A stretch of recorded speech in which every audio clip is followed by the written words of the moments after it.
Hello, and welcome to the King of Reads podcast. We'll be discussing books and articles from sources like The New Yorker, The Onion, and everything in between. Today's topic, Angela Stanton's book, Lies of a Real Housewife. Let's talk about the introduction. I'll read it to you.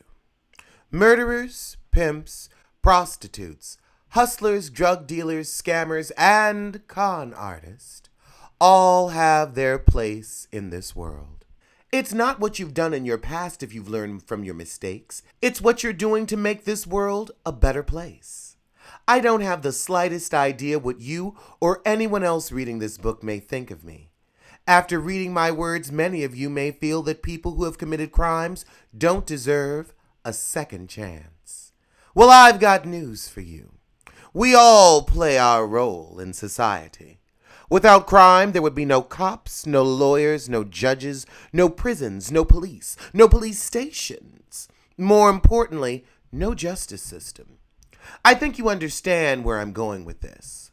Like it or not, criminals employ half the country. The sad part about all of that is, in order for someone to do right, someone has to do wrong. Were you high when you wrote that? That shit don't make no motherfucking sense. No motherfucking sense. No motherfucking sense. Like, yeah, criminals are a part of the economy, but they ain't a good part. Don't nobody want to fuck around with a justice system and prisons and shit. Police shooting people for no fucking reason. You gonna say something this dumb?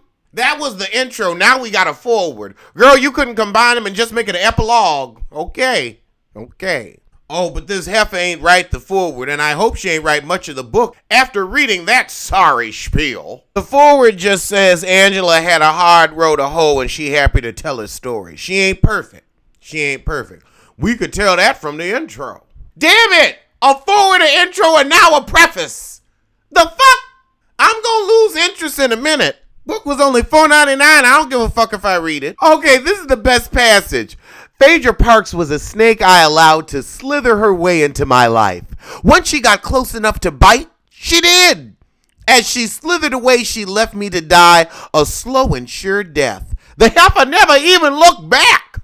This heifer got 5 kids and had a 5th in jail. No wonder you was scamming 5 babies. Shit. Ain't no way to make enough money. You got to be a Mariah Carey to afford 5 babies. Chapter 1. The Path to Destruction. Heifer was born in Maryland. Oh my God, she was from Buffalo. I was from Buffalo. Raised on the streets in the 80s. Oh yeah, the 80s was a rough time in Buffalo. That's why we moved to North Buffalo.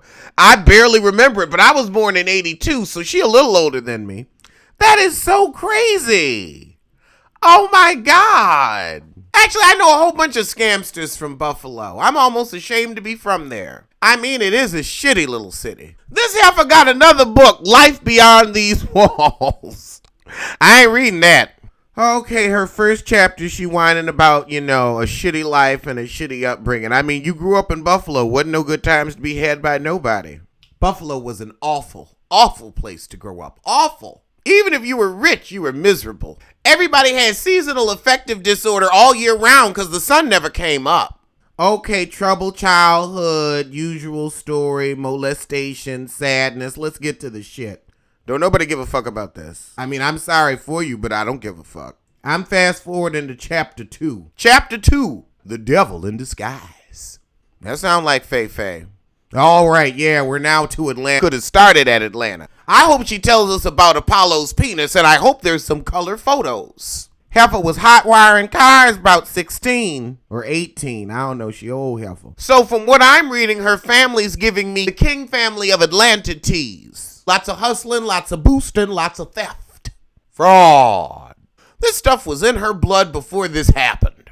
And drama enters the picture, and she calling him by his government. Terrence Cook. So this heifer was fucking drama from 98 to 99. This heifer said I was a side piece, and that's just what it was. At least you knew. The heifers of hip-hop don't know. So her and Phaedra become fast, good, deep friends. It's almost giving me a little homoerotic tease. Angela really looked up to Phaedra. She was like, this is a lawyer from a good family. She's got her shit together. She's going to help me step this pussy up.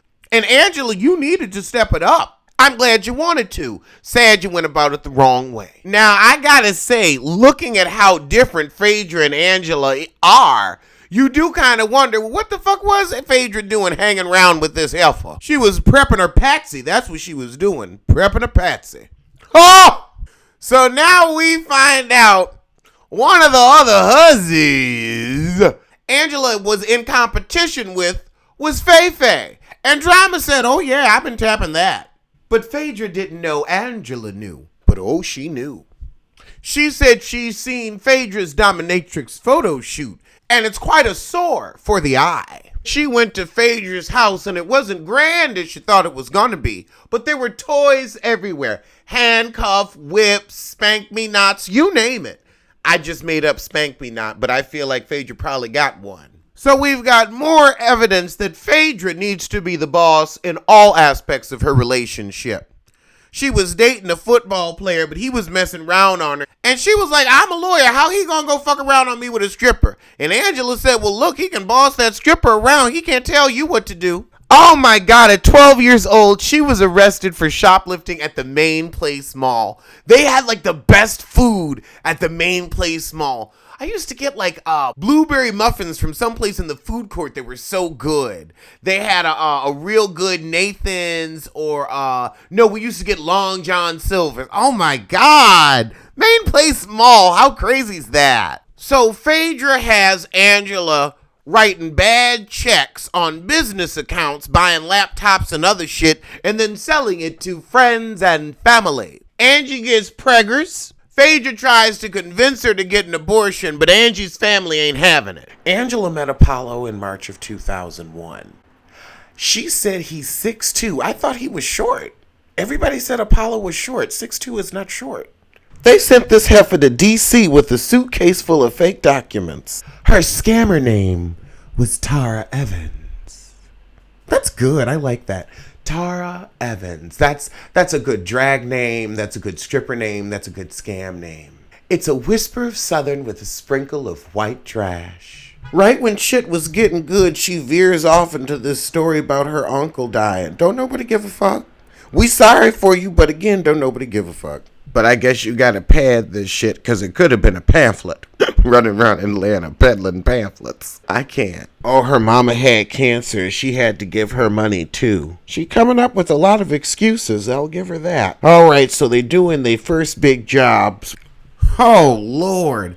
Out of the 27 grand, she made 4, and she was doing all the legwork.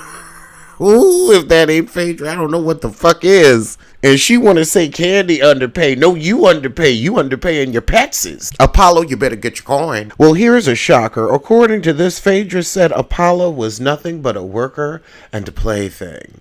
I could see that. They never gave me loving household teas. More like convenient sperm donor. And a fuckable flunky. This book is just so in line with, everything that went down at the reunion. So apparently Apollo only has one testicle. Can we get confirmation of that anywhere? From a motorcycle accident. Well, the other one's working because he's got 2 kids. Phaedra told Angela, and Angela was a shit starter. Angela should have been on fucking Real Housewives, because she said, I'ma let Apollo know that Phaedra don't give a shit about him to see how he feel. Girl, you was trying to get the dick. That's what you was trying to do. You can't disguise it in this book, not from me. You're being honest about everything else. You need to fess up about pressing up. So Apollo is hurt that Phaedra told Angela his business. So he calls her and she don't give a shit, just like she didn't give a shit at the reunion. This book is ringing true. So apparently she got caught in some check fraud earlier, didn't go to court for it, and became a fugitive. So this was her fuck up numero uno. So this heifer got 4 months for check fraud, and she calls that a light sentence. To me, a light sentence is 10 hours of community service.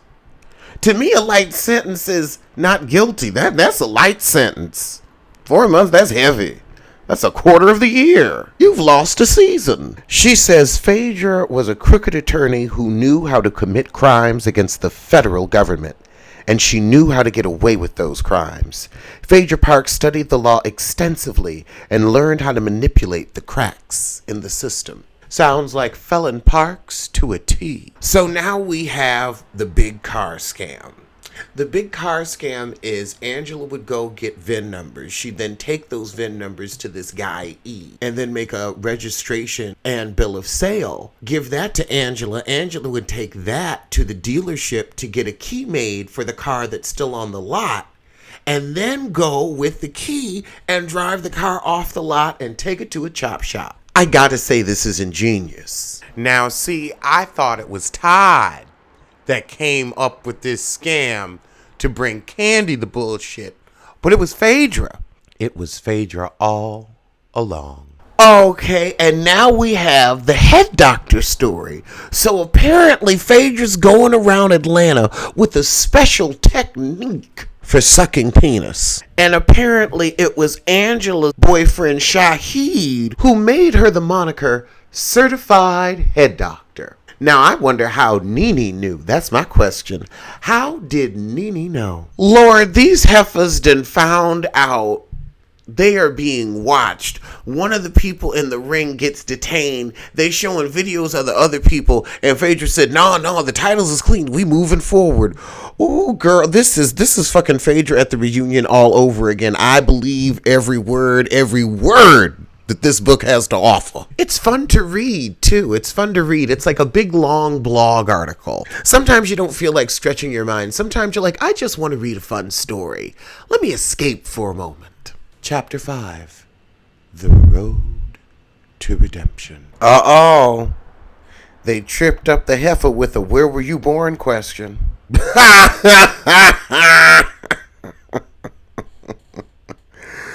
Oh my God. The book is worth it just for the scene where she talk about how this guy leave her ass for the police. Ooh. He said, bump this, I'm going. Oh God, I'm not going to spoil it. What page is it on? I'm reading on a Kindle, so I can't tell. Order it on Kindle. It's $4.99.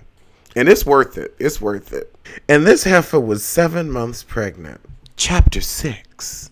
A bottomless pit with no way out. At the end of chapter 5, we see this heifer shit is getting deeper and deeper. I mean, any which way she turned, it ain't good. So apparently her man was a hitman. Shahid's real name was Leonard, and he had put out a hit on a federal agent. This heifer needs the gift of discernment, or to just hang out on Twitter by herself because she can't pick 'em. This woman has more family trauma than anybody I've ever heard of. She got another relative going crazy and killing folk in the family. This is a read, I'm telling you. This heifer was facing 4 felony counts of forgery in the 1st degree in the state of Georgia. So she was sentenced to 5 years, but with credit, it was only 18 months. Oh, God, So she has her baby in jail, and it's a harrowing experience, but her baby went to go live with her mother, who was taking care of her other 67 children, so at least she had somewhere for her baby to go. Chapter 7. Finding my way. The second this heifer got to prison, she started her hustle, selling contraband.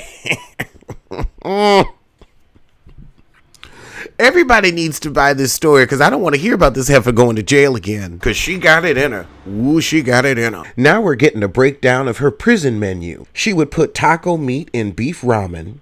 She could make a grilled cheese using an iron and a brown paper bag. Who knew they had irons in prison? And she likes to flavor her food with onion. Oh, her friend in prison was serving a life sentence for killing her husband. I'm telling you, she just don't know who to hang out with. Lord, so now the baby daddy going to jail for murder. This woman's life has been an exercise in misery. So as everything in her life is going to tears, Phaedra is nowhere to be found. Who's surprised? Hands? Hands for who's surprised that Phaedra ain't shit. The theme of this book, I would say, is poor choices in the company that you keep. If you like Orange is the New Black or prison stories, this is the book for you. If you like stories about family drama, this is the book for you. But I have to say, I am thoroughly enjoying reading it. Angela Stanton has had an intriguing life, and I want to know what's happened to her since she's left prison, since she's put out the book. So we are going to close out this episode with my review of the last part of Real Housewives of Atlanta for those of you who aren't familiar with me. I am an avid YouTuber. I review several different TV shows as well as giving pop culture commentary. So please feel free to check me out. Just YouTube search or Google search Alexander Rodgers, Rodgers, or you can find me at thekingofreads.com or therodgersreport.com because Petty has a new home. Thank you so much for joining me, and we'll be together again very soon. Very soon. So the episode opens with a well-duh moment. So Phaedra get caught in a lie, and it was nice to see her get caught in a lie on camera. She gonna say it was brought to me. No, go on and say Carlos King told you to say that shit. Bring his ass out here too. And so Portia finally realized this heifer did play you for the fool you are. And this is the first step to becoming smart, Portia, realizing that you're stupid. This is the first chance for you to gain some real knowledge because now you realize you don't have any. And now Portia realized she fucked up her friendship with Candy over fraudulous frauds. I mean, I ain't shocked. I ain't shocked when a duck quack either. Dummy's gone dumb. Duck's gone quack. Portia, why you nuzzled up to Phaedra when she the habit of making you cry? You really are dumb. Oh, God. Now, girl, you had some acting lessons. You'd never do that. Please. You do whatever you need to for a plot line. Kenya said, fuck it. Can we go? Heifer, you ain't crying. Stop. You ain't got a tear to first, Portia. You ain't got tear to... This feels real orchestrated. Oh, God. Now Portia gonna say I didn't say that to you. Oh, I can't stand those. I can't stand those. Phaedra, where's your excuse? You can't even give us an excuse. You just gonna put your hand up? Portia getting ready to whoop some ass, and I'm here for it. This is when you need to whoop ass, Portia. Now! Fuck that management now! We'd all forgive you. And she just want to keep saying, I just repeated it. Get Carlos's ass on the carpet. And this heifer was in Hawaii just enjoying the show that she orchestrated. Ooh, how Alexis Carrington. Now we got Candy's broke up cry. Ooh, wow, she really cried. Damn, Candy, don't give us ugly cry now. Candy, don't nobody think you're corny ass drugging nobody. Ooh, I love Todd's suit jacket. That is beautiful. I need Portia to stop crying on Phaedra's shoulder, especially fake crying. Now, Candy, that was a real cry. A little too real. Portia then woke the fuck up and smelled the coffee. Oh, my God. You really trusted fucking Felon. Now, that was the stupidest thing you've ever said. That topped the Underground Railroad comment. Hell, that topped and bottomed the Underground Railroad comment. I mean, Phaedra couldn't even backpedal and pussy pop. Backpedal and pussy pop. One more time. Backpedal and pussy pop. Backpedal and pussy pop. Portia trying to get Felon Fraudra trying to get Portia with the bullshit, and Portia finally ain't buying it.